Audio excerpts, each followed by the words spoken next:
Let's say that human beings live to 120 years old. That means that we all have 100 years or less in our current meat suits to make the most of it. Some of us might have a few years. Some of us might have a few months. Some of us might have a few weeks. I might die any day now. So I want to make the most of it, and that just means being very conscious about how I spend my time and my energy and who I'm spending my time with and what I'm doing with my time on this earth, because I want to make the most of it, and I'm very scared of having a massive pain of regret on my deathbed by not doing the things that I say that I want to do.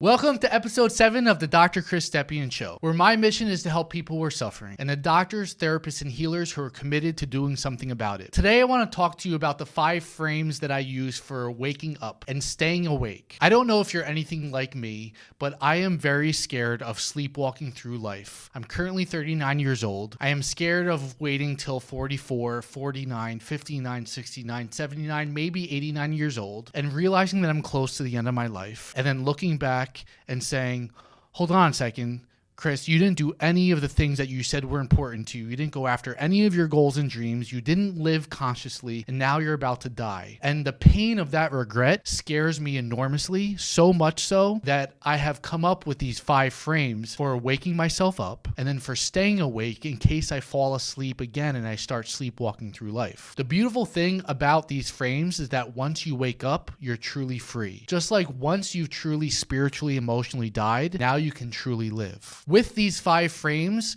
you can wake yourself up in as little a minute of time. Some of you may wake up as soon as you hear these things. As soon as I heard the concept or idea, whether it was in my head or I learned this from somewhere else, I realized I don't want to be unconscious anymore. And it allowed me to choose a different place to put my attention and a way to choose action so that I can do the things that I say are important to me. So let's go over those 5 frames. And with these 5 frames, we're going to start with the most egotistical or physical that is individualized for each of us to the most truth realized, the thing that is the most abstract and zoomed out. The first one is the Solomon's paradox combined with the 80-year-old self. King Solomon was this guy in the Bible, and he gave out all this wisdom, and then he couldn't take his own wisdom, and he ended up dying. The idea with Solomon's paradox is that we give better wisdom to other people than we give to ourselves, than we act out. So when you combine the idea that we don't give or take our wisdom well and act out what we know to be true that we would give to someone else,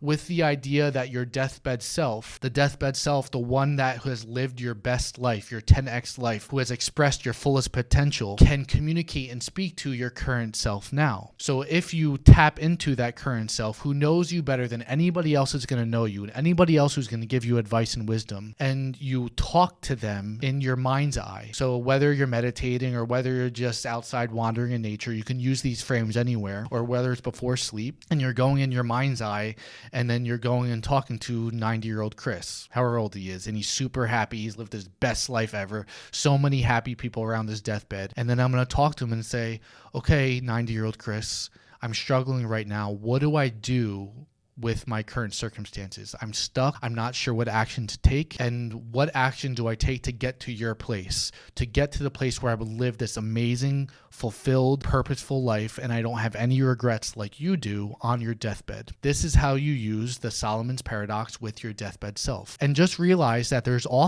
you have a deathbed self who lives a really shitty life and has a lot of regret. You could also talk to that individual and ask that person what choices or decisions they made now to get there and avoid those decisions like the plague. This is the Solomon's paradox and deathbed self frame. The next frame that I use is the just born into this body right now frame. So sometimes when I'm meditating and before I'm almost done and I'm about to open my eyes, and I'll say, Chris, what would it be like for you to actually imagine that you were born into this physical body right in this second?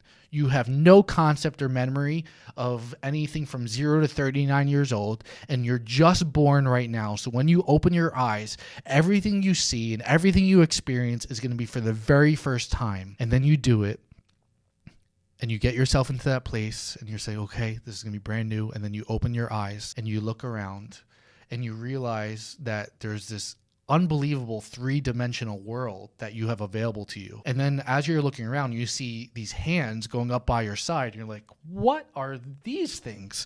And they got fingers, and then you're moving them. And I'm realizing I'm moving these fingers as I'm looking at them, and then I'm moving them back and forth, and I could grab things, and I could grab my Active Life mug right here, and I could drink some tea. And then I start walking my feet. Oh my gosh.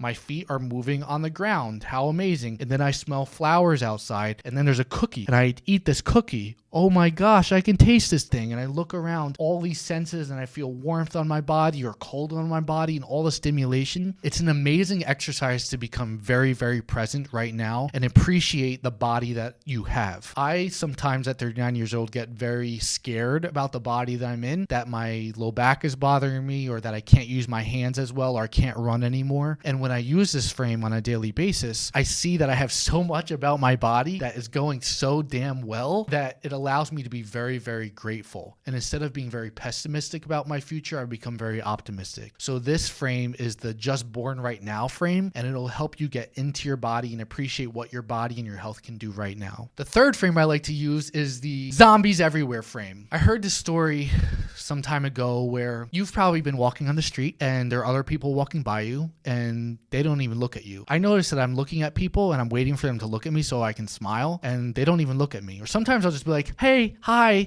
And sometimes they'll smile hi back, and sometimes they just keep walking. And I think this is weird. And I heard this story that people are abroad internationally. Let's say they're in Beijing, there are a lot of Chinese people. And then let's say that there's a white person walking and they see another white person. And all of a sudden, because they saw someone who's familiar to them, a white person, they're saying hi instead of saying hi to all of the Chinese people they see. That's just interesting to me. It's interesting to me that we say hi to the people who are more familiar to us and don't say hi to people who aren't so familiar. So I imagine that there are zombies everywhere and they've killed everyone. And then what that does is, because I imagine that there are no human beings left on Earth, if I see somebody walking on the street, I'm going to say hi and smile to them no matter what, because there are zombies everywhere and I just saw another human being, and that another human being is consciousness and life in that physical meat suit, and I'm happy and excited to see them. It just helps me appreciate people, because I don't like the idea. I don't really go into New York City living in New Jersey. I like living by the forest. But if I did go into New York City,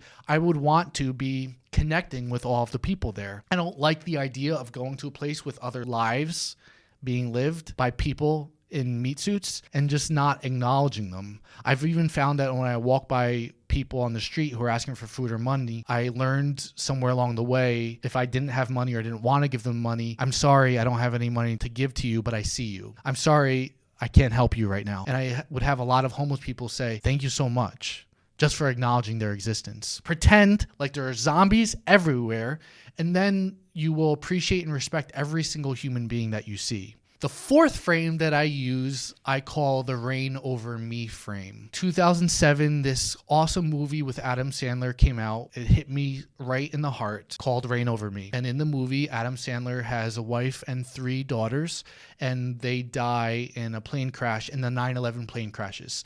And the whole movie is him playing video games because he's miserable and has PTSD and trauma, and this woman trying to help him heal. And towards the end of the movie, I'm going to spoil it for you, but he ends up kind of starting to have feelings for this woman. But it's a tearjerker. And the Pearl Jam song Reign Over Me with it, that I think comes from Peter Townsend from The Who, is also amazing if you like Pearl Jam. In this frame, it's a little bit sick and twisted, I've been told, but you imagine that your partner, so in my case, my partner Katie, and then my 2 boys and my sons, Bear and Koa, are dead. So I'm home with them, but I actually imagine that they're dead and that I have an experience where they have come back to life and I get to be with them again. What this very powerful and potent frame does is it brings me here, present, right now to be with them. And when I have work to do, or I'm stressed out, or I notice that I'm starting to get irritated, or I might be trying to yell at Bear or Koa, when I imagine that they're gone and that I have an experience, an opportunity now to be with them again, I don't take it for granted and I cherish those moments. I love up on them, I grab them, I hold them, I tell them I love them, I kiss them a million times, I kiss Katie a million times, and it allows me to just appreciate them because I'm scared of taking them for granted and them being gone someday. So I use the Reign Over Me frame to be present with them as much as possible. The last frame I love to use when I'm especially out in nature, I just call the oneness frame. I read a book called Original Thinking years ago, which was a dialogue between First Nation Native American elders and quantum physicists. And they basically believe and see the world in the same way. And the First Nations, so the Lakota of the Americas, they have a very earth-based language. They don't have nouns in their language. Everything is basically verbal. So instead of saying, I did this, you did that, the dog runs, the bird flies, when they see a bird, they just point and they say flying, or they see a duck and they say swimming. Everything is just in the present moment now.